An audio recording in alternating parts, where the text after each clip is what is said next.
Halo teman-teman, kami dari kelompok 6 kelas A2 akan memaparkan video tentang kenali interaksi obat dan makanan.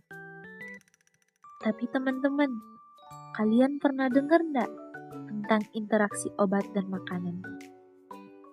Kalau belum nih teman-teman, ayo kita sama-sama belajar bareng dan cari tahu bagaimana sih interaksi obat dan makanan itu. Simak videonya terus ya teman-teman. Jadi teman-teman, tugas ini disusun oleh Afifah Hamadiah bin Smith, Kire Imelda Carla Suatan, Francisca Anastasia Kasadi, dan Priscilia Pratiwi Hamka.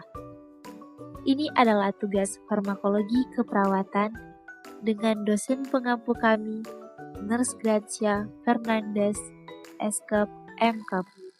Ayo teman-teman, kita langsung aja masuk ke dalam video nih. Pasti teman-teman bertanya-tanya kan, apa sih itu interaksi obat dan makanan? Jadi teman-teman, interaksi obat dan makanan ini terjadi ketika makanan atau minuman ini mempengaruhi cara kerja obat di dalam tubuh kita. Interaksi ini teman-teman bisa memperkuat, memperlemah, atau bahkan membahayakan efek dari obat yang kita konsumsi. Makanya teman-teman, penting banget nih untuk kita tahu kombinasi yang perlu kita hindari agar tidak terjadi masalah di dalam tubuh kita. Jadi teman-teman, kelompok kami memberikan contoh pengonsumsian obat tetrasiklin barengan dengan susu. Misalnya nih, antibiotik tetrasiklin ini diminum barengan susu. Itu kira-kira boleh nggak sih? Ya, tentu teman-teman jawabannya itu nggak boleh. Kenapa sih nggak boleh? Karena teman-teman, kalsium yang ada di dalam susu ini bisa mengikat obat antibiotik tetrasiklin ini agar bisa membuat obat ini nggak bekerja secara efektif dan maksimal. Otomatis, susu ini bisa menghambat cara pengerjaan obat untuk menyembuhkan penyakit kita. Contoh kedua nih teman-teman, ada jus jeruk bali dan obat kolesterol seperti simvastatin. Jadi teman-teman, perlu diketahui nih teman-teman, jus jeruk bali ini bisa loh meningkatkan kadar obat dalam darah. Bagaimana sih? Apa sih yang akan terjadi kalau obat simvastatin ini meningkat drastis di dalam darah? Tentunya teman-teman, hati-hati loh teman-teman, bisa overdosis. Tentunya risikonya begitu besar ya teman-teman. Makanya itu, kita harus memperhatikan lagi makanan dan minuman yang kita konsumsi berbarengan dengan obat yang kita minum. Nah teman-teman, ada contoh yang ketiga nih, yaitu adalah sayuran hijau dan obat warfarin.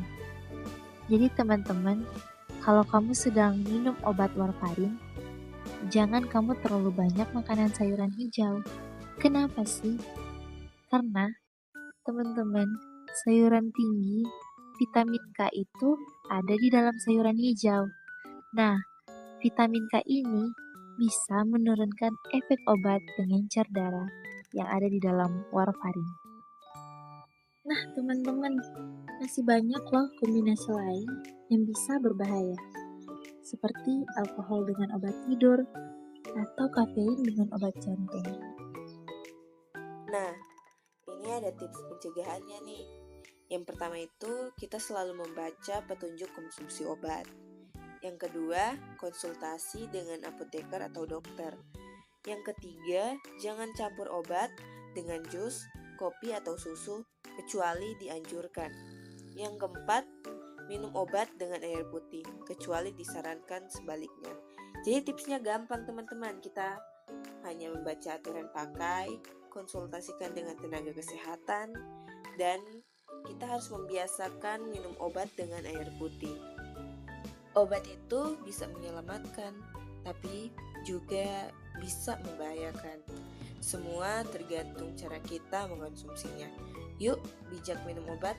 Obat aman kalau tahu caranya. Yuk, jadi konsumen cerdas dalam minum obat.